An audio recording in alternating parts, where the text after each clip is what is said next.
লেখাপড়া শিখলেই জ্ঞান হয় বা জ্ঞানী হয়। তিনি তো লেখাপড়া জানা মানুষ, একটা স্কুলের হেডমাস্টার, অনেক শিক্ষিত মানুষ, অনেক লেখাপড়া শিখেছেন। তাই বলছেন যে, আর তুমি খুব জ্ঞানী মাস্টারমশাই, যে জ্ঞানী মানুষ, তার যে নিজের অহংকার ছিল তিনি জ্ঞানী, এটাকে শ্রীরামকৃষ্ণ ভেঙে দিচ্ছেন। বলছেন তুমি খুব জ্ঞানী। মাস্টারের অহংকারে বিশেষ আঘাত লাগিল। মানে মাস্টারমশাই ভাবতেন লেখাপড়া শিখলেই জ্ঞান হয়, পণ্ডিত হয়, শিক্ষিত মানুষ হয়, কিন্তু লেখাপড়া শিখলেই যে মানুষ জ্ঞানী হয় না, আর লেখাপড়া না শিখেও যে মানুষ জ্ঞানী হতে পারে, তার প্রমাণ তো শ্রীরামকৃষ্ণ। শ্রীরামকৃষ্ণ তো লেখাপড়া শেখেননি, হয়তো এখনকার বিচারে হয়তো ক্লাস 1-2 অবধি হয়তো করেছিল। এখন তো সারা পৃথিবীর মানুষ বলছেন তিনি মহাজ্ঞানী। শ্রীরামকৃষ্ণকে সবাই স্বীকার করছেন তিনি মহাজ্ঞানী। তাহলে তিনি কি করে জ্ঞানী হলেন? তিনি লেখাপড়া শেখেননি, পাঠশালার বিদ্যা শেষ করেছেন কি করেননি, তিনি কি করে জ্ঞানী হবেন? কিন্তু শ্রীরামকৃষ্ণ এই যে জ্ঞান এবং অজ্ঞান, এই ব্যাপারে যে আমাদের ধারণা, সেটা ধারণা যে কতখানি সীমাবদ্ধ, এটাকে বুঝিয়ে দিচ্ছেন। তাই শ্রীরামকৃষ্ণ বিরক্ত হয়ে বললেন, আর তুমি জ্ঞানী। স্ত্রীকে বললেন অজ্ঞান, ভালো, এমনি মানুষটা ভালো, কিন্তু অজ্ঞান মানে জ্ঞান নেই, জ্ঞানী নন। শ্রীরামকৃষ্ণ বিরক্ত হয়ে বলছেন, আর তুমি জ্ঞানী। মানে এই যে সাধারণ মানুষের বিচারে জ্ঞান এবং অজ্ঞান, জ্ঞানী এবং অজ্ঞানী, এইটার ব্যাপারটা যে ভ্রান্ত, এই বিষয়টা যে ভ্রান্ত, আমাদের ধারণা যে ভ্রান্ত, সেটা শ্রীরামকৃষ্ণ বুঝিয়ে দিচ্ছে। তারপরে শ্রীরামকৃষ্ণ জিজ্ঞেস করলেন, আচ্ছা তোমার সাকারে বিশ্বাস না নিরাকারে? আমরা সাধারণ মানুষ, আমাদের সাকারে বিশ্বাস, মানে আমাদের যে দেবতাকে আমরা বিশ্বাস করি তার একটা আকার আছে, তার একটা রূপ আছে, আমরা এরকম বিশ্বাস করি। তাই আকার থাকলে পরে সাকারে বিশ্বাস, আকারে বিশ্বাস না থাকলে নিরাকারে বিশ্বাস। তখনকার দিনে ব্রাহ্ম সমাজের মানুষেরা তারা নিরাকারে বিশ্বাস করতেন। তারা ঈশ্বরের বিশ্বাসী ছিলেন, কিন্তু সেই ঈশ্বরের বিশ্বাসটার মধ্যে ছিল নিরাকার। ঈশ্বরের কোনো আকার নেই, নিরাকার। তারা মনে করতেন ঈশ্বরকে যদি আকার হিসেবে দেখি, তার রূপ আছে এরকমভাবে যদি দেখি, তাহলে ঈশ্বরকে ছোট করে দেওয়া হবে। কারণ ঈশ্বর তো জগৎ ব্রহ্মাণ্ড জুড়ে তিনি আছেন, তাকে তো একটা বিশেষ মূর্তিতে আমরা দেখব না। সেজন্যে ব্রাহ্মরা সগুণ সাকারের উপাসনা করতেন।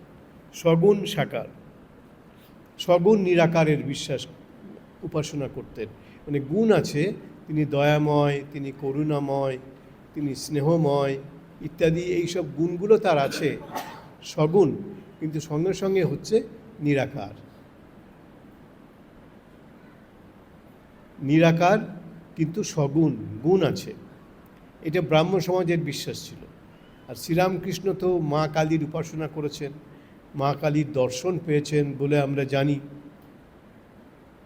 সুতরাং শ্রীরামকৃষ্ণ তো সাকারে বিশ্বাস করে। আর তখনকার দিনে শিক্ষিত মানুষ মানেই হচ্ছে অধিকাংশই ব্রাহ্ম সমাজের মানুষ। শিক্ষিত মানুষ মানেই ব্রাহ্ম সমাজের মানুষ, এবং তারা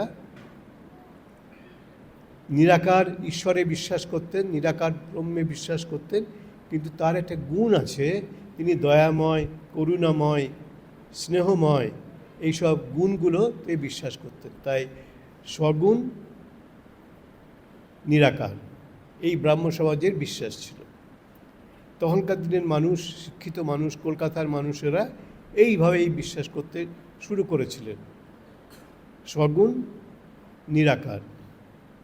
এখন মাস্টারমশাই যেহেতু তখনকার দিনের মানুষ ব্রাহ্ম সমাজের ধারণা, ব্রাহ্ম সমাজের ভাবের দ্বারা প্রভাবিত হতে শুরু করেছেন, এবং তার স্ত্রী ছিলেন ব্রাহ্ম সমাজের বিখ্যাত নেতা কেশবচন্দ্র সেনের জ্ঞাতি বোন, সম্পর্কিত বোন, যার ফলে ব্রাহ্ম সমাজের একটা ভাব, ব্রাহ্ম সমাজের একটা প্রভাব তার মধ্যে ছিল।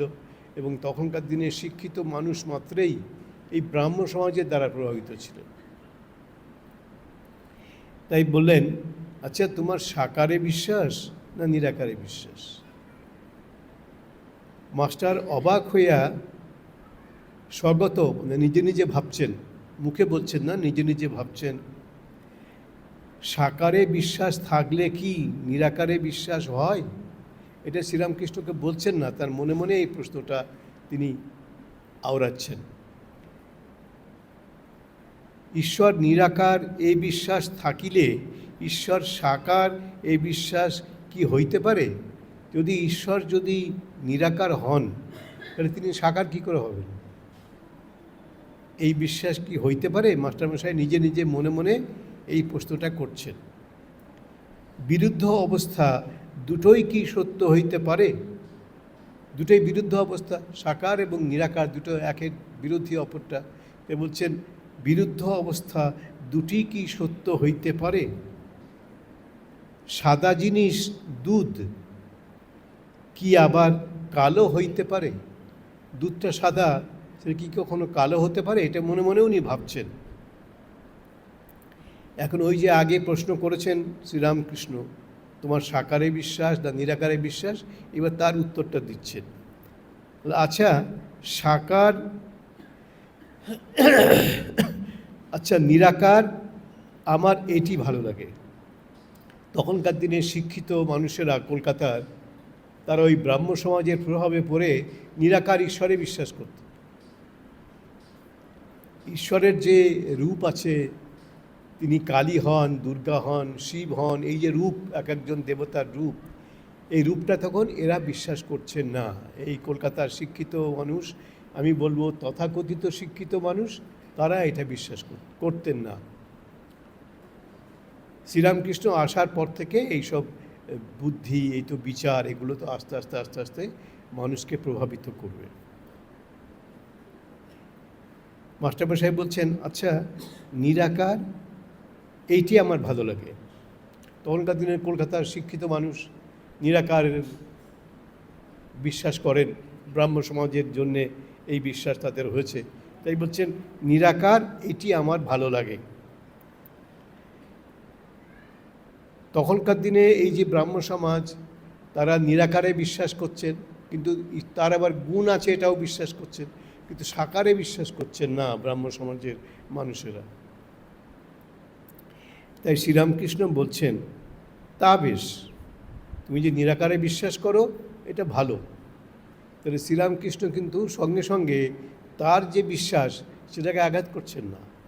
তার যে নিরাকারে বিশ্বাস, উনি বললেন আমি নিরাকারে বিশ্বাস করি। শ্রীরামকৃষ্ণ বলছেন তা বেশ, আচ্ছা ঠিক আছে, সেটা ভালো।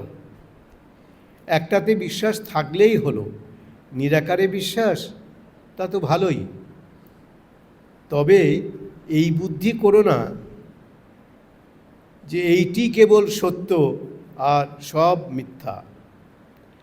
তখনকার দিনের যারা নিরাকারবাদী ব্রাহ্ম সমাজের মানুষ, শিক্ষিত মানুষ, তখন তো বেশি শিক্ষিত মানুষ ছিল না দেশে, এই ব্রাহ্ম সমাজের লোকরা সবাই শিক্ষিত ছিলেন, পুরুষ মানুষেরা, এবং তাদের মেয়েরাও কেউ কেউ লেখাপড়া শিখতেন, ব্রাহ্ম সমাজের মেয়েরা।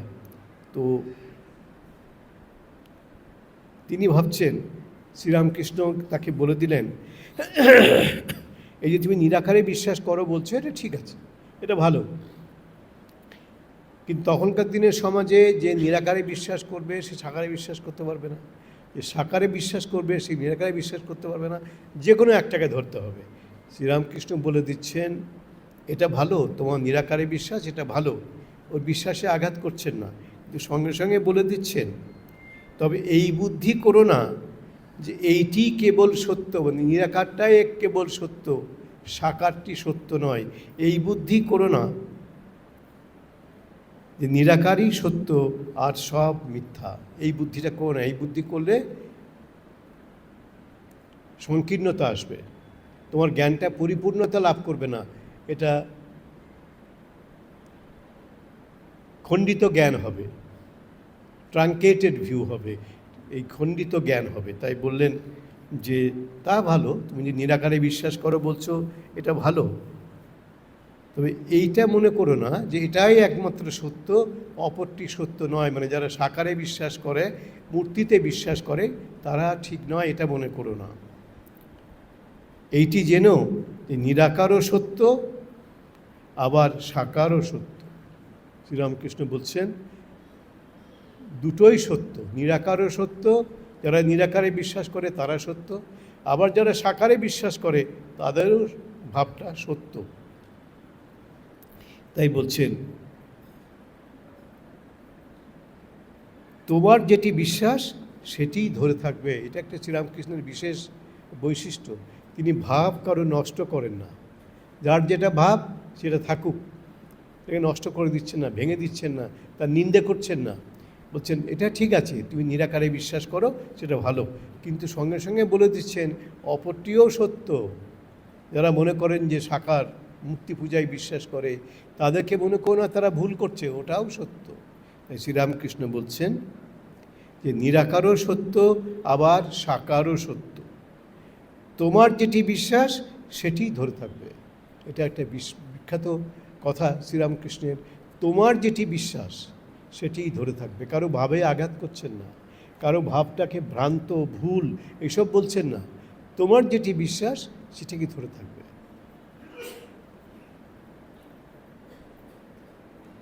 মাস্টার দুই সত্য এ কথা শুনিয়া অবাক হইয়া রহিলেন।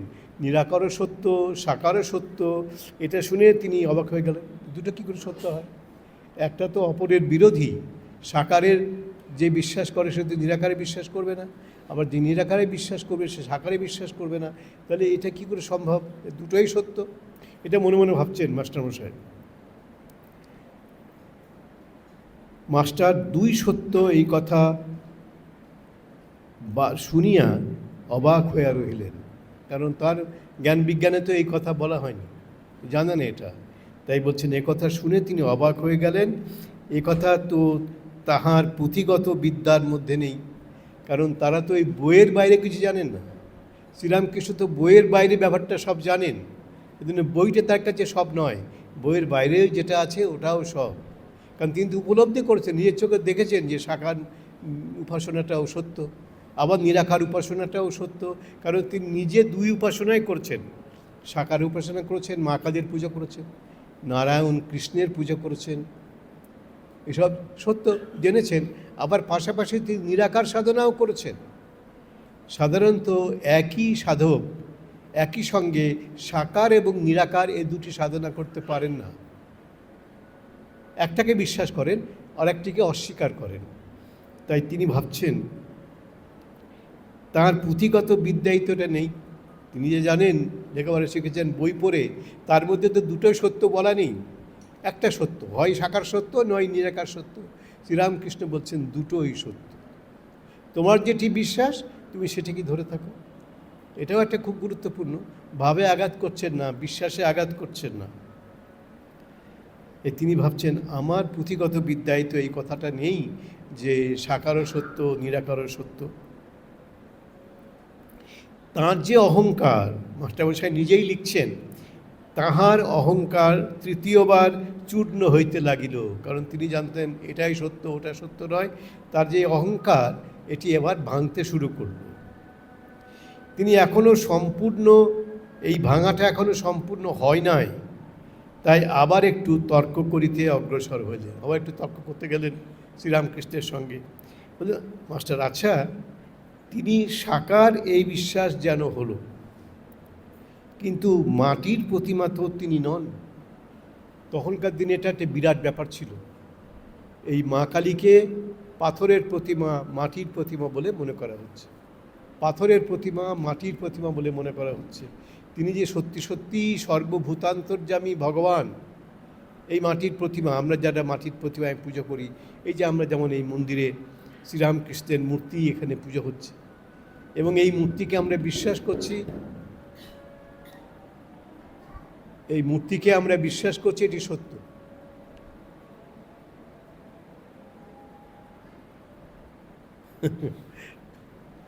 এই এদিকে এসো না, ওই ধপ করে বাজিয়ে দিয়ে চলে যাবে।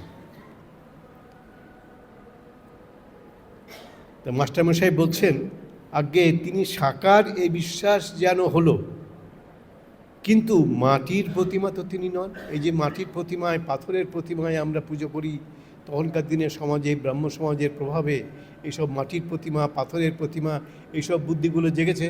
এইসব বুদ্ধি তো আমাদের আগে ছিল না। আমরা তো এই মা কালীর পুজো করেছি, কৃষ্ণের পুজো করেছি, শিবের পুজো করেছি, এসব করেছি। কখনো এই প্রশ্ন আমাদের মাথাতে আসেইনি এই শিবলিঙ্গের পুজো কি, মায়ের কালীর প্রতিমা, নারায়ণের প্রতিমা করে আমরা করি, পাথরের হোক, ধাতুর হোক, মাটির হোক, এগুলোকে ঠিক এই বুদ্ধি আমাদের আসেনি। কেন আমরা জন্মসূত্রেই এমনই আমাদের ধারণা, আমাদের বোধ যে আমরা এগুলোকেই বিশ্বাস করছি। এর মধ্যে কোনো ভুল নেই, আমরা এটাকেই বিশ্বাস করেছি। শ্রীরামকৃষ্ণ বলছে, ওই যে বললেন যে মাটির প্রতিমা তিনি তো নন। মাস্টারমশাই বলছেন মাটির প্রতিমাকে কেন আমি ভগবান বলে মানব, বিশ্বাস করব? শ্রীরামকৃষ্ণ বললেন মাটি কেন গো, চিন্ময়ী প্রতিমা, মাটি নয়, চিন্ময়, জীবন্ত, জীবন্ত প্রতিমা। মাস্টার চিন্ময়ী প্রতিমা বুঝিতে পারিলেন না, মাথায় ঢুকছে না। চিন্ময়ী মাটির প্রতিমা, পাথরের প্রতিমা, সেটি জীবন্ত কি করে হয়? শ্রীরামকৃষ্ণ তো নিজে পরীক্ষা করেছেন না, এই কালী মূর্তির পুজো করছেন দক্ষিণেশ্বরে, তার মনে সংশয় জাগলো যে এই কালী মূর্তিতে পাথরের প্রতিমা, ইনি কি জীবন্ত? তখন তিনি কি করলেন, তিনি তো এই ধর্মটাকে নিয়ে পরীক্ষা করেছেন। যেমন ল্যাবরেটরিতে বিজ্ঞানীরা বা বিজ্ঞান সাধকরা যেমন নানা রকম পরীক্ষা নিরীক্ষার মাধ্যমে সবটাকে যাচাই করে নেন, শ্রীরামকৃষ্ণও সেরকম যাচাই করে নিয়েছেন। তিনি কী করেছেন আপনারা নিশ্চয়ই শুনেছেন, যে তুলো নিয়ে ওই দক্ষিণেশ্বরের মা ভবতারিণীর নাকের সামনে গিয়ে তুলোটাকে ধরছেন। দেখছেন তুলোটা নড়ছে। যদি ওটা পাথরের প্রতিমা হতো তাহলে তার সামনে তুলোটাকে ধরলে তুলোটা নড়তো না তো। শ্রীরামকৃষ্ণ তো লোকের কথা বিশ্বাস করবেন না, তিনি যাচাই করে নেবেন, পরীক্ষা করে নেবেন, আমাদের জন্য পরীক্ষা করেছেন। তো ওই নাকের সামনে তুলোটাকে ধরছেন, দেখছে তুলোটা নড়ছে, অর্থাৎ মা কালীর নাক দিয়ে নিঃশ্বাস পড়ছে, তিনি বুঝতে পারছেন। তাই তিনি প্রমাণ পেয়ে গেলেন যে এই পাথরের প্রতিমা ইনি নন, ইনি জীবন্ত প্রতিমা। সেটাকে তার ভাষায় তিনি বলছেন চিন্ময়ী প্রতিমা। চিৎ মানে জ্ঞান, চিন্ময়ী মানে চিৎযুক্ত, জ্ঞানযুক্ত, সচেতন। অর্থাৎ পাথরের প্রতিমা নয় এটি, এটি চিন্ময়ী, জীবন্ত, জ্যান্ত প্রতিমা। মাস্টার চিন্ময়ী প্রতিমা বুঝিতে পাইলেন না, বলিলেন আচ্ছা, মাস্টারমশাই বলছেন আচ্ছা, যারা মাটির প্রতিমা পূজা করে তাদের তো বুঝিয়ে দেওয়া উচিত যে মাটির প্রতিমা ঈশ্বর নয়, আর প্রতিমার সম্মুখে ঈশ্বরকে উদ্দেশ্য করে পূজা করে, এটা তো, এই পূজা করা তো উচিত নয়। মাস্টারমশাই বলছেন উনি তার এই ব্রহ্ম সমাজের প্রভাবে এই ধারণায় বিশ্বাস করছেন এই মাটির প্রতিমা। শ্রীরামকৃষ্ণ তো মাটির প্রতিমা বলে দেখছেন না, তিনি সব কিছুর মধ্যেই চৈতন্যের প্রমাণ দেখতে পাচ্ছেন, চৈতন্যের অস্তিত্ব দেখতে পাচ্ছেন, চৈতন্য বিদ্যমান সেটি বুঝতে পারছেন। তাই তিনি বলছেন যে শ্রীরামকৃষ্ণ বিরক্ত হয়েছেন, বিরক্ত হয়ে বলছেন তোমাদের কলকাতার লোকের এই এক। এই কলকাতা মানে শুধু যে কলকাতার লোক তা নয়, ঢাকার লোকও হতে পারে। কলকাতার লোক মানে এটা একটা জিওগ্রাফিক্যাল এন্টিটি। কলকাতা একটা ভূগোলের অংশ, একটা বড় শহর, পৃথিবীর মধ্যে একটা বিখ্যাত শহর। সেই শহরের কথা বলা হচ্ছে না এখানে। কলকাতা মানে হচ্ছে আমাদের জানাশুনো যে পরিধি, তার মধ্যে কলকাতা একটা, ঢাকা একটা। তাই বলছেন এখানে কলকাতা ঢাকার মধ্যে কোনো পার্থক্য নেই, ঢাকার মানুষও হবে, কলকাতার মানুষও হবে। এখানে ঢাকা কলকাতার মধ্যে কোনো পার্থক্য নেই। তিনি বিরক্ত হয়ে, শ্রীরামকৃষ্ণ বিরক্ত হয়ে, তোমাদের কলকাতার লোকেদের এই এক, কেবল লেকচার আর লেকচার। শুধু তখন বক্তৃতা, ওদের বক্তৃতা করছেন, ব্রাহ্ম সমাজের লেখকরা বক্তৃতা করছেন। তাই বলছেন তোমাদের এই একটা, এই একটা বদ অভ্যেস, শুধু লেকচার দেওয়া আর বুঝিয়ে দেওয়া। সবাইকে তোমরা বুঝিয়ে দিতে চাও, সেই জন্য লেকচার দিচ্ছ। আপনাকে কে বোঝায় তার ঠিক নেই, তুমি বোঝাবার কে? শ্রীরামকৃষ্ণ বলছেন তুমি বোঝাবার কে? যে ও বুঝতে পারছে না, ও বুঝতে পারছে না, তুমি বোঝাবার কে? যার জগৎ তিনি বোঝাবেন। এই জগৎ যিনি সৃষ্টি করেছেন, এই জগতের যিনি ঈশ্বর, তিনিই দরকার হলে বোঝাবেন। যিনি এই জগৎ করেছেন, চন্দ্র সূর্য ঋতু মানুষ জীব জন্তু করেছেন, জীব জন্তুদের খাবারের উপায় পালন করবার জন্য মা বাপ করেছেন, মা বাপের স্নেহ করেছেন, তিনিই বোঝাবেন। আপনারা একটা গান হয়তো শুনেছেন, এটা ব্রাহ্ম সমাজের গান, সেই সময়ে খুব প্রচলিত ছিল। তোমারই গেহে পালিত স্নেহে তুমি ধন্য ধন্য হে। এই যারা বড়রা আছেন একটু বয়স্ক, তারা এই গানটা তখনকার দিনে শুনে থাকবেন। তোমারই গেহে পালিত স্নেহে তুমি ধন্য ধন্য হে। মানে ভগবানকে বলছেন, ঈশ্বরকে বলছেন, তোমারই গৃহে আমি পালিত হচ্ছি, বাবা মার স্নেহ পাচ্ছি, তারা আমাকে জন্মদান করেছেন, তারা আমাকে পালন করছেন।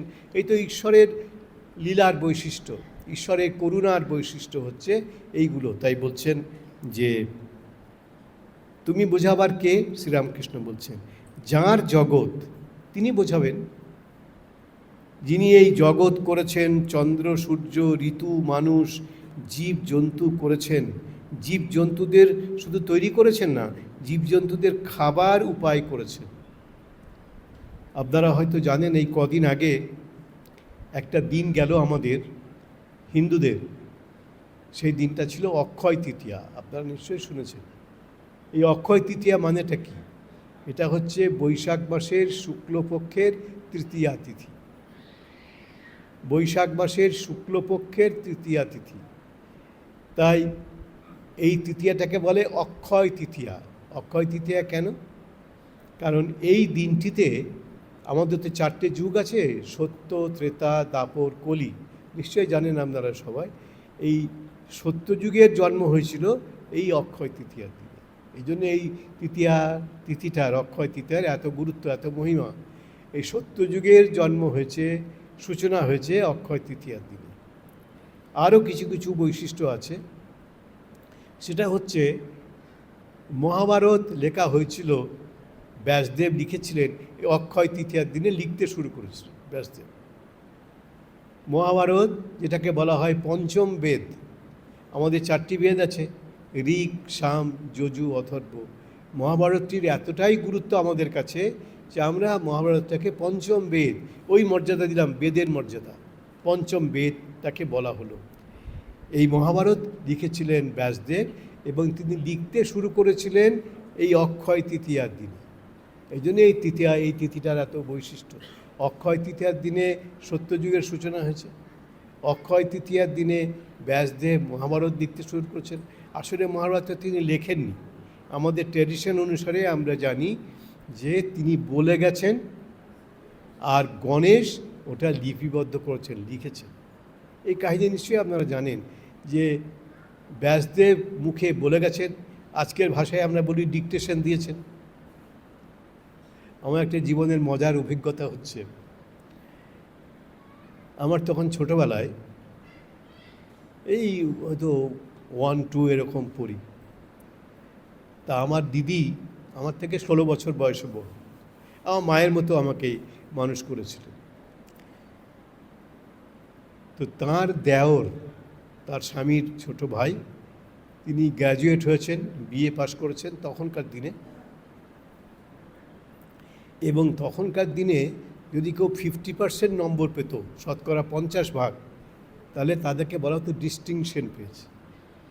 একটা তো 60% পেলে ফার্স্ট ডিভিশন, আর যদি 50% পেত তাকে বলা হতো ডিস্টিংশন পেয়েছে, মানে একটা সাম্মানিক স্বীকৃতি আর কি, ডিস্টিংশন।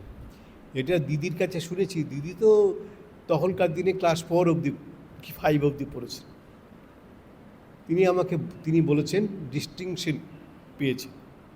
এখন আমি স্কুলে গেছি, প্রাইমারি স্কুলে পড়ি, তখন এই 1-2 হবে। তো যিনি প্রধান শিক্ষক ওই স্কুলের তিনি আমাকে বলছেন, আরে তোমাদের ওই যে ওই একই গ্রামের লোক, আমাদের প্রধান শিক্ষক যিনি ছিলেন তিনি এবং আমার দিদির শ্বশুরবাড়ি একটাই গ্রাম, আমাদের গ্রাম থেকে একটু দূরে, 4 মাইল দূরে। ওই যে তোমাদের যে দিদির যে দেওয়ার এবার পরীক্ষা দিয়েছিল কীরকম পাস করেছে? আমি শুনে গেছি দিদির কাছ থেকে ডিস্টিংশন পেয়েছে, দিদি বলেছে। তো আমি ওই ডিস্টিংশনটা বুঝতে পারিনি, ছোটো ছিল তো। আমি মাস্টারমশাইকে বললাম ডিকটেশন নিয়ে পাস করেছে। এখন হাসি পাই, এইসব কথা যখন মনে পড়ে যে আমি কি পাগলের মতো বললাম ডিকটেশন মানে বলে দিয়েছেন, আমি শুনে লিখে গেছি, কপি করে দিয়েছি, তো নয় ডিস্টিংশন। অথচ আমি বললাম তিনি ডিকটেশন নিয়ে পাস করছেন। মাস্টারমশাই শুনে আমার দিকে একটু তাকালেন, তাকে তিনি কি বুঝলেন আমি জানি না, আমাকে কিছু বলেননি, তিনি হয়তো একটু হেসেছিলেন, সেটা আমার এখন আর মনে নেই, বহু বছর আগের কথা তো। তা আমি ওরকম বলেছিলাম ডিকটেশন নিয়ে পাস করেছি। আসলে আমি বলতে চেয়েছিলাম বা দিদি বলেছিলেন ডিস্টিংশন নিয়ে পাস করেছে, অর্থাৎ 50% নম্বর পেয়ে। তখন এটা খুব বড় জিনিস ছিল, 50% নম্বর পাওয়া খুব বড় জিনিস। তখন যারা ম্যাট্রিক পাস করতো, মানে এই ক্লাস 10, তখন তাদের দেখতে নাকি যদি কেউ ফার্স্ট ডিভিশন পেত তাকে দেখতে নাকি 5টা গ্রামের লোক আসতো, এরকম আমরা শুনেছি। যে যদি কেউ ফার্স্ট ডিভিশন পেত ম্যাট্রিকে, তাকে দেখতে 5খানা গ্রামের লোক দেখতে আসতো, তাকে দেখি একবার কীরকম। তখন তো এত লেখাপড়ার চল ছিল না, এত তখন লেখাপড়া মানুষ শিখতেও না।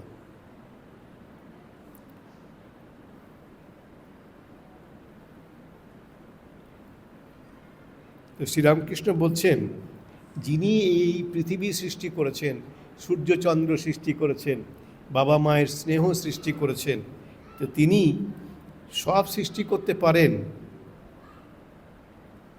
এত উপায় করেছেন, আর এই উপায় করবেন না? কি উপায় করবেন না? যে আমি বুঝতে পারছি না, এইটা সাকার উপাসনাটা মিথ্যা, প্রতিমা পূজাটা মিথ্যা, তো এগুলো তিনি বুঝিয়ে দেবেন না? শ্রীরামকৃষ্ণ বলছেন তিনি এত কাণ্ড করেছেন, এত বুঝিয়েছেন, এত বিশাল ব্রহ্মাণ্ড তৈরি করেছেন, সৃষ্টি করেছেন, তিনি বুঝতে পারছেন না যেটা আমাদের ভুল হচ্ছে বোঝার, তিনি বুঝিয়ে দেবেন না?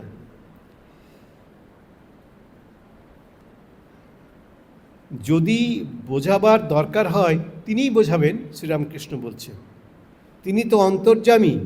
যদি ওই মাটির প্রতিমা পূজা করাতে কিছু ভুল হয়ে থাকে, শ্রীরামকৃষ্ণ বলছেন, তাহলে তিনি কি তা জানেন না যে মাটির পূজা, প্রতিমার পুজো আমরা করছি, এটা ভুল হচ্ছে? তিনি কি জানেন না? তাকেই ডাকা হচ্ছে। ওই মাটির প্রতিমার মধ্যে তো ভগবানকে আমরা রাখছি। সে আপনারা নিশ্চয়ই এই ঘটনাটা জানেন যে যখন স্বামী বিবেকানন্দ পরিব্রাজক সন্ন্যাসী হয়ে ঘুরছেন, ভারতের বিভিন্ন জায়গায় পদব্রজে হেঁটে বেড়াচ্ছেন, তখন তিনি ঘুরতে ঘুরতে রাজস্থান, আজকে বর্তমান রাজস্থান, তখন রাজপুতানা ছিল, সেই রাজপুতানাতে গেছে।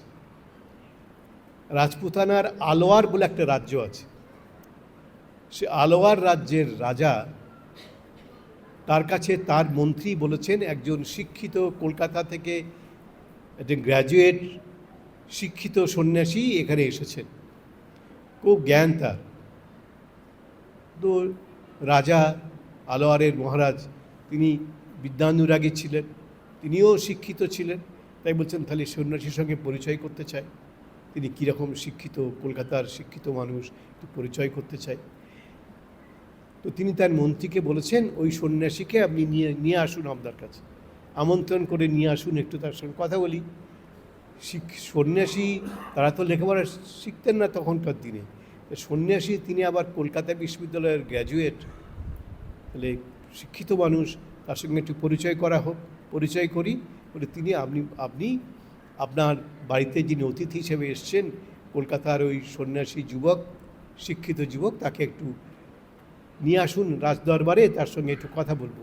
রাজা বলেছেন, আলোয়ারের মহারাজ।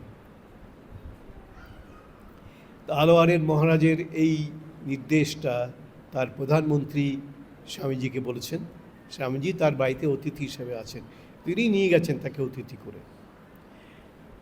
তো তাকে অতিথি হিসেবে রেখেছেন এবং বলছেন যে আলোয়ারের মহারাজ আপনার সঙ্গে একটু সাক্ষাৎ করতে চান, আলাপ করতে চান।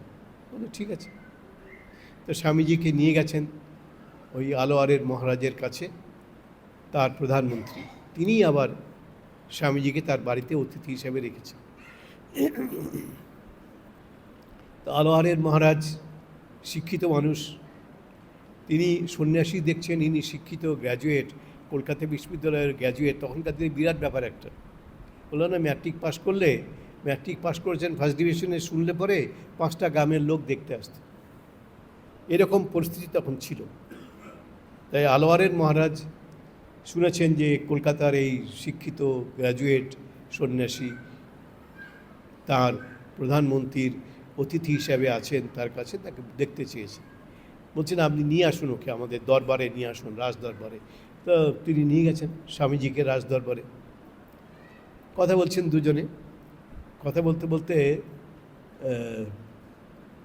মহারাজা বলছেন, আলোয়ারের মহারাজ, যে আপনি কলকাতা বিশ্ববিদ্যালয় থেকে গ্র্যাজুয়েট হয়েছেন? হ্যাঁ হয়েছি। তো আপনি কি এই মাটির প্রতিমা, মাটির মূর্তিতে ভগবান আছেন এটা বিশ্বাস করেন? কারণ তিনি শিক্ষা লাভ করেছেন, তো শিক্ষিত হয়েছেন, তিনি তো এসব বিশ্বাস করেন না। তো আপনি এগুলো বিশ্বাস করেন? স্বামীজি কোনো মুখে কিছু কথা বললেন না। উনি দেখলেন যে তার ওই দরবার কক্ষে, মহারাজার দরবার কক্ষে অনেক ছবি টাঙানো আছে, তার যারা পূর্বপুরুষ, আগের মহারাজা, তাদের সব ছবি টাঙানো আছে। যেমন এখন যদি দেখেন ডিসি, এসপি এদের অফিস যদি যান, দেখবেন তাদের যারা পূর্বসূরি, আগে যারা ছিলেন ডিসি, এসপি, তাদের সব ছবি টাঙানো আছে। তখনকার দিনে এরকম রাজাদের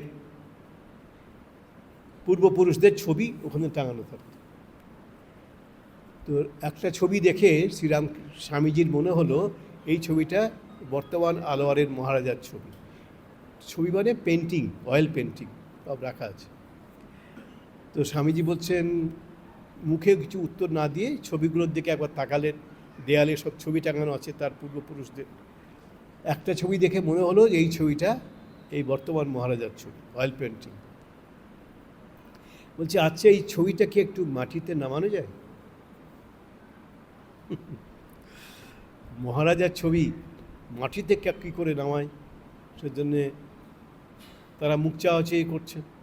কারণ স্বামীজি অতিথি হিসাবে এসছেন মহারাজার কাছে, প্রধানমন্ত্রীর অতিথি, তাই তারা একটু মুখ চাওয়াচাই করছেন যে ওটা নামাবে কী করে, ছবিটা মহারাজার ছবি, তাকে কী করে নামাবে?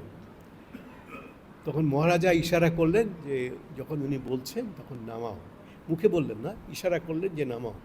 তখন ওই ছবিটা, মহারাজেরই ছবিটা, তৈলচিত্রটি, অয়েল পেন্টিং, ওটা মাটিতে নামানো হলো, যে মাটিতে রাখা।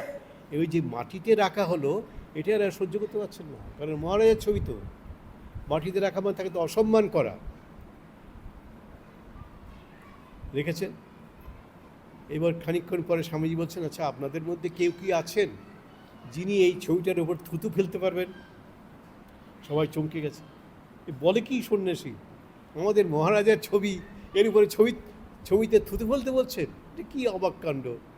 বিরক্ত হয়েছেন, কেউ সাহস পাচ্ছেন না মহারাজার ছবিতে থুতু ফেলতে, কেউ সাহস পায়?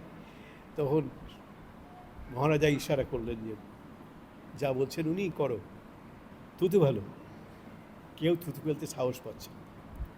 তখন স্বামীজি বলছেন, দেখছেন মহারাজ, এটা তো আপনার ছবি মাত্র, একজন শিল্পী আপনার ছবিটা এঁকেছেন, অয়েল পেন্টিংটা এঁকেছেন, এই ছবিটা তো আপনি নন। কিন্তু আপনার এই অমাত্যবর্গ, পারিষদবর্গ, তারা কেউ এই ছবিটার উপরে থুতু ফেলতে পারছেন না, কেউ ছবিটাকে দেয়াল থেকে মাটিতে নামাতে পর্যন্ত চাইছেন না, কারণ এটা নামালে আপনাকে অপমান করা হবে, আর থুতু ফেলা শুধু মহা অপরাধ হয়ে যাবে, কেউ সেটা পারছে না। তখন স্বামীজি বলছেন, দেখছেন তো মহারাজ, আপনার এই ছবিটা তো আপনার ছবি মাত্র, ফটোগ্রাফ নয়, ছবি, কেউ শিল্পী ছবিটা এঁকেছে, তবু আপনার এই পারিষদবর্গ, অমাত্যবর্গ, তার এটাকেই আপনি জ্ঞানে এটাকে সম্মান করেন, যেন আপনি স্বয়ং এটা আপনি এইভাবে তাকে দেখেন এবং তাকে সম্মান করেন। সেজন্য কেউ তাকে নামাতেও সাহস পাচ্ছেন না, আর থুতু ফেলতে বলেছি সেটাও তো কেউ সাহসের মধ্যেই কারণ নেই। স্বামীজি বললেন, দেখলেন মহারাজ, আমরা যখন মূর্তির মধ্যে কালীকে দেখি, শিবকে দেখি, নারায়ণকে দেখি, কি দুর্গাকে দেখি, আমরা কিন্তু ওই ছবিটাকে দেখি না, ওই মূর্তিটাকে দেখি না, ওই ছবির মধ্যে, ওই মূর্তির মধ্যে স্বয়ং ওই দেবতা বা দেবীকে আমরা বিবেচনা করি বা তাকেই আমরা দেখি ওর মধ্যে। রাজার জ্ঞান হয়ে গেল। রাজাকে ওইটা বলাতে রাজা বুঝলেন যে মূর্তি পূজার মধ্যে একটা বিজ্ঞান আছে, মূর্তি পূজার মধ্যে একটা সত্যতা আছে, মূর্তি পূজার মধ্যে একটা যথার্থতা আছে। রাজা বুঝতে পারলেন, শিক্ষিত মানুষ তো বুঝে গেলেন। তো এই স্বামীজি ওই রাজপুতানায় গিয়ে ওই আলোয়ারের মহারাজাকে এই শিক্ষা দিয়েছিলেন যে আমরা ছবির পূজা করি না, আমরা পাথর, মাটির, ধাতুর, কাঠের প্রতিমার পূজা করি না, আমরা তার মধ্যে জীবন্ত ঈশ্বরের রূপকে চিন্তা করি। এইভাবে আমরা দেখি। মূর্তির পূজা আমরা করি না। আমরা যখন পুজো করি আমরা দেখেছি আমাদের চোখের সামনে খড় দিয়ে, মাটি দিয়ে বা পাথর দিয়ে শিল্পী একটা মূর্তি তৈরি করল। যখন মূর্তিটা হয়ে গেল, আমরা প্রতিষ্ঠা করলাম, তখন কিন্তু যখন তাকে পুজো করি তখন কিন্তু আমরা বলি না হে কাঠ, হে পাথর, তুমি আমার পূজা নাও, তা তো বলি না। আমরা সেই প্রতিমার মধ্যে, সেই মূর্তির মধ্যে স্বয়ং ঈশ্বরকে দেখি। আমরা হে জগৎ জননী, হে জগতের পিতা, তুমি আমার পূজা নাও, তাই বলি। তাহলে বুঝতে পারছেন মহারাজ, স্বামীজি বললেন আমরা কেউ প্রতিমার পুজো করি না, পুতুলের পুজো করি না। আগে তখন পৌত্তলিক বলা হতো আমাদেরকে। পৌত্তলিক মানে আমরা পুতুলের পূজা করি। এই যে মাটির পুতুল, পাথরের পুতুল গড়িয়ে আমরা পুজো করি। আমরা কেউ পুতুলের পুজো করি না, কেউ প্রতিমার পুজো করি না। ওই প্রতিমার মধ্যে, মূর্তির মধ্যে আমরা ঈশ্বরকে দেখতে পাই। এইভাবে স্বামীজি ওই রাজার, আলোয়ারের মহারাজার জ্ঞান চক্ষুটা উন্মিলিত করে দিলেন, খুলে দিলেন। তিনি আর কখনো এই নিয়ে প্রশ্ন তোলেননি এবং স্বামীজির খুব ভক্ত হয়ে গেছিলেন আলোয়ারের মহারাজ। এরকম অনেক রাজস্থানের অনেক রাজা মহারাজা স্বামীজির এই চেহারা দেখে, চেহারা তো ভয়ঙ্কর সুন্দর, অসাধারণ আকর্ষণীয় চেহারা দেখে সবাই মুগ্ধ হতো। স্বামীজির চেহারা সবাই প্রথমেই তার চেহারা দেখেই আকর্ষণ বোধ করত। একটা কথা আছে হিন্দিতে, পহেলে দর্শনধারী। যদি চেহারাটা ভালো হয়ে যায় তাহলে লোকের অর্ধেক প্রশংসা সেখানে চলে আসে। আর যদি চেহারাটা খারাপ হয়ে যায়, দেখতে বাজে বদখত, তাহলে আর কেউ তার দিকে তাকাবেই না। কিন্তু আমরা এটাও দেখি যে আমাদের মা কালী তো দেখতে ভালো না, ওটা ভয়ঙ্কর চেহারা, কালো, আবার উলঙ্গ, তাকে আমরা জগৎজননী বলে পুজো করছি, বিশ্বাস করছি, পুজো করছি, সত্যি সত্যি জ্ঞান করছি। তা দেখুন আমাদের হিন্দুদের এই বিশ্বাস, এটি কত বৈজ্ঞানিক। এটা পৌত্তলিকতা নয়, পুতুলের পূজা নয়, প্রতিমার পূজা নয়। ওই প্রতিমার মধ্যে, পুতুল বলে যাকে দেখছি, তার মধ্যে আমরা ঈশ্বরের কল্পনা করি, ঈশ্বরকে চিন্তা করি, তারই পুজো করি। আমরা পুজো করার সময় বলি না আমাদের চোখের সামনেই শিল্পী, কারিগর, তারা এই মূর্তিটা গড়েছেন। যখন পুজো আমরা করি তখন তো বলি না হে কাঠ আমাদের পুজো নাও, হে মাটি আমাদের পুজো নাও, হে পাথর আমাদের পুজো নাও, তা তো বলি না। আমরা বলি হে জগৎ জননী, হে জগতের জনক, তুমি আমার পুজো নাও। তার মধ্যে জগতের জনককে, ভগবানকে আমরা বিশ্বাস করার চেষ্টা করি এবং কেউ কেউ তাকে একদম সত্যি সত্যি সেই দৃষ্টিতেই দেখেন। আমাদের এই যে যারা এখানে আছেন আজকে আমার কথা শুনছেন, তারা কেউই ওই প্রতিমাকে প্রতিমা বলে দেখেন না। তারা সত্যি সত্যি জীবন্ত ঈশ্বর জ্ঞানে তাকে দেখেন বা তাদেরকে দেখেন। আমাদের ৩৩ কোটি দেবতা বলে, আপনারা জানেন আমাদের নাকি ৩৩ কোটি দেবতা। এটা বাজে কথা। আমরা ৩৩ কোটি দেবতার পুজো করি না, আমরা এক ঈশ্বরের পুজো করি, তাকে আমরা ব্রহ্ম বলি। সেই ব্রহ্মকে কখনো কালী বলছি, কখনো নারায়ণ বলছি, কখনো শিব বলছি, নানা নামে তাকে ডাকছি। আমাদের শাস্ত্রে বলা হচ্ছে সাধকানাং হিতার্থায় ব্রহ্মণ রূপ কল্পনা। এই যে আমরা ব্রহ্মের তো কোনো রূপ নেই, তিনি নির্গুণ নিরাকার, কিন্তু আমাদের হিতের জন্যে, আমাদের কল্যাণের জন্যে আমাদের পূর্বপুরুষেরা, আচার্যরা, তারা এদের এই রূপ কল্পনা করেছেন, তাদের আকার কল্পনা করেছেন। সাধকানাং হিতার্থায় বা উপাসকানাং হিতার্থায় ব্রহ্মণ, এই ব্রহ্মের নির্গুণ নিরাকার তার রূপ আমরা কল্পনা করছি। এটাই আমাদের ধর্মের বৈশিষ্ট্য। শুধু আমাদের ধর্মে কেন, ধরুন যীশু খ্রিস্টের যে ধর্ম, খ্রিস্টান ধর্ম, তারাও কিন্তু সগুণ সাকার, আকার বিশিষ্ট দেবতার তারা পুজো করেন না। তারা সগুণ, গুণ আছে, স্নেহময়, প্রেমময়, করুণাময়, এই গুণ আছে, কিন্তু এই যীশু খ্রিস্টের মূর্তি তো চার্চে পুজো হয়।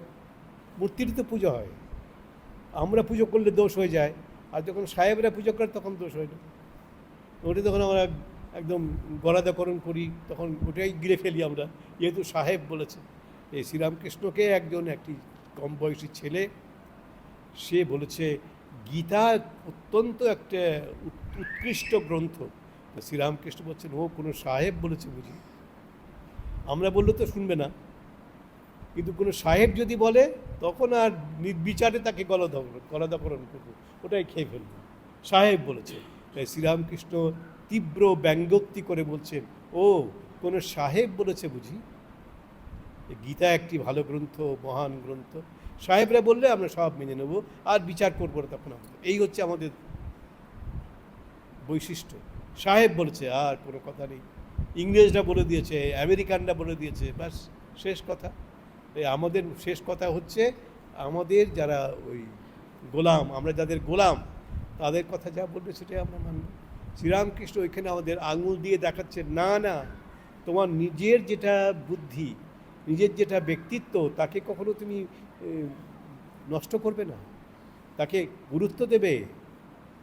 ও বললো বলে তুমি মানবে তা না, তুমি দেখবে, বিচার করবে। শ্রীরামকৃষ্ণ বলছেন মা কালী জীবন্ত, মা কালী সত্য। নরেন্দ্রনাথ, পরবর্তীকালে আমাদের স্বামীজি, স্বামী বিবেকানন্দ, সে তো কলকাতা বিশ্ববিদ্যালয়ের গ্র্যাজুয়েট, সে তো ওইসব বিশ্বাস করে। কী পাগল একটা, এটাকে বলছে ভগবান, এর মধ্যে নাকি অন্তর্যামী ভগবান, জগতের ঈশ্বর নাকি এর মধ্যে আছে। এই ঘটিটাও ব্রহ্ম, বাটিটাও ব্রহ্ম, এই থামটাও ব্রহ্ম, সব ব্রহ্ম। শ্রীরামকৃষ্ণ বলছেন সবই ঈশ্বর, সবই ব্রহ্ম।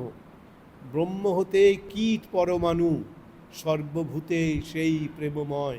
স্বামীজির বিখ্যাত কবিতা আছে, দীর্ঘ কবিতা সখার প্রতি, তার মধ্যে কত লাইন হচ্ছে, ব্রহ্ম হতে কীট পরমাণু, একদম সর্বোচ্চ ঈশ্বর ব্রহ্ম থেকে কীট পরমাণু, কীট পতঙ্গ, মানুষ, জীব জগৎ, পশু পাখি, সর্বভূতে সেই প্রেমময়, সেই ঈশ্বর বিরাজ করছে। ব্রহ্ম হতে কীট পরমাণু, সর্বভূতে সেই প্রেমময়, মনোপ্রাণ অর্পণ কর সখে এসবের প্রায়। বহুরূপে সম্মুখে তোমার, এ কথা বিখ্যাত কথা, নিশ্চয়ই অনেকে শুনেছেন। বহুরূপে সম্মুখে তোমার, ছাড়ি কোথা খুঁজিছ ঈশ্বর, জীবে প্রেম করে যেই জন, সেই জন সেবিছে ঈশ্বর। শ্রীরামকৃষ্ণের, স্বামী বিবেকানন্দের কথা, যে জীবের সেবা করে সেই ঈশ্বরের সেবা করে। আমরা এগুলো বলতাম, শুনতাম, তো বিশ্বাস করতাম না। এই স্বামী বিবেকানন্দ এসে তিনি এটা আমাদের বিশ্বাস করালেন, বুঝিয়ে দিলেন, যুক্তিতে উপস্থাপন করলেন, যুক্তির দ্বারা, এবং বোঝালেন যে না, এর মধ্যে ঈশ্বর আছেন। এবং ঈশ্বর কিসে আছেন? সর্বভূতের মধ্যে, সর্বপ্রাণীর মধ্যে। ভালো মানুষ, খারাপ মানুষ, দুষ্ট মানুষ, শিষ্ট মানুষ, সতী অসতী, সৎ অসৎ, সকলের মধ্যেই সে এক ঈশ্বর বিরাজ করছেন। এটা স্বামী বিবেকানন্দ শেখালেন, তার বিখ্যাত কথা, মাই গড দি উইকেড, মাই গড দি সিনার। স্বামীজি বলছেন, যাকে তোমরা উইকেড বলো, দুষ্ট বলো, তার মধ্যেও আমি আমার দেবতাকে খুঁজে পাই। স্বামীজি বলছেন মাই গড দি উইকেড, মাই গড দি সিনার। তার একটি বিখ্যাত কথা স্বামীজির, হয়তো আপনারা শুনেছেন, বলে আজকে আমার কাছে শুনুন। বলছেন, আমার ভগবানকে, যাকে তোমরা পাপী বলো, দুষ্ট বলো, মূর্খ বলো, অন্যায় করে এরকম মানুষ বলো, চোর ডাকাত বলো, তার মধ্যেও ভগবান রয়েছে। স্বামীজি বলছে মাই গড দি উইকেড, মাই গড দি সিনার, স্বামীজির বিখ্যাত কথা। এবং বলছেন, এই যে একজনকে তুমি উইকেড বলছো, দুষ্ট বলছো, খারাপ বলছো, অসৎ বলছো, চোর ডাকাত বলছো, এদেরকে তুমি শিক্ষার উপকরণ দাও, উপযুক্ত পরিবেশ দাও, তারাই দেখবে নতুন মানুষে রূপান্তরিত হবে। তাই স্বামীজির বিখ্যাত কথা, there is no saint without a past and there is no sinner without a future. যাকে তুমি বলছো আজকে মহাপুরুষ, সেন্ট, সে কি রাতারাতি সেন্ট হয়ে গেছে? কেউ রাতারাতি হয়? তাকে হতে হয়েছে সংগ্রামের দ্বারা, সাধনার দ্বারা, তাকে এই সেন্ট মহাপুরুষ হতে হয়েছে। তাই স্বামীজির কথা, there is no saint without a past and there is no sinner without a future. যাকে তুমি পাপী বলে দূরে সরিয়ে রাখছো, সে পাপী নয়, তার মধ্যেও ভগবান আছে। There is no saint without a past and there is no sinner without a future. একটি বিখ্যাত কথা আছে, এই কথাটি হচ্ছে একজন বিখ্যাত ইংরেজ সাহিত্যিক, তার নাম অস্কার ওয়াইল্ড, নাম শুনে থাকবেন।